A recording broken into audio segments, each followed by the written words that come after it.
Hey everybody, in this clip we're going to be discussing tomato plants. Whether you have a caprese kit, a pizza kit, or a custom seed sheet that has a tomato in it that you selected, this clip is going to cover all of the main things for you to know to make sure that your tomato produces strong stems and vibrant bounties.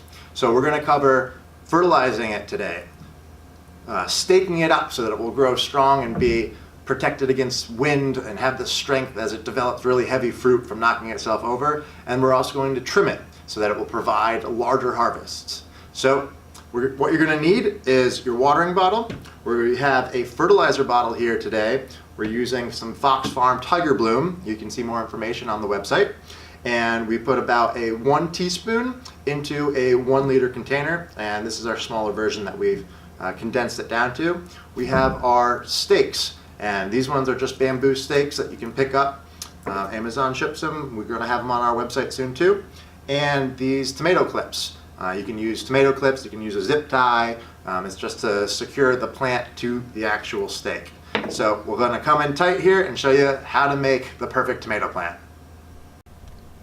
Alright, to start we're going to begin by trimming off these lower arms of the tomato plant. And what that's going to enable us to do is just make sure that you're not going to have any parts of the plant that are coming into contact with the ground, which sometimes is how mold can start to spread along a plant. And this is also just going to encourage the plant to grow taller. So we're just going to trim these lower arms just to give it a little bit more room. And then we're going to stake it down.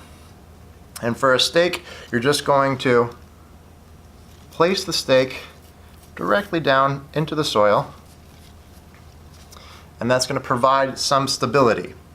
And if you can still see here, we're just going to use this tomato clip. It's like little handcuffs, tomato handcuffs, and we're going to place it around the arm of the plant and the stake, and it will just clip itself there and make sure that it's going to provide stability. The main thing with these tomato clips, or if you're going to use a zip tie or something manually, is that you leave room so that the stalk, the trunk of the plant will have the ability to grow out. If you have something that's too tight, it will constrict the plant and make it unable to grow any wider, which will end up hurting your plant. So it's a nice loose handcuff, and that's going to provide stability for the plant as it grows. The next thing to notice is that you have your main stem coming up here, branching off to that arm, the other main stem continuing straight up, but in the corner right here in the elbow is what we call a sucker, and that's going to be this leaf coming off. This is another arm that's going to grow, and especially in this case you can see right above that sucker is a flower that's starting to bud. That's going to be a tomato, and all of these plants that are coming out of this crook, this elbow here, are going to compete with that. So what you're going to do is just take your thumb and forefinger and you're just going to peel them off, just like that. And that's going to provide the space for your plant to grow upright and not get crowded out with too many leaves.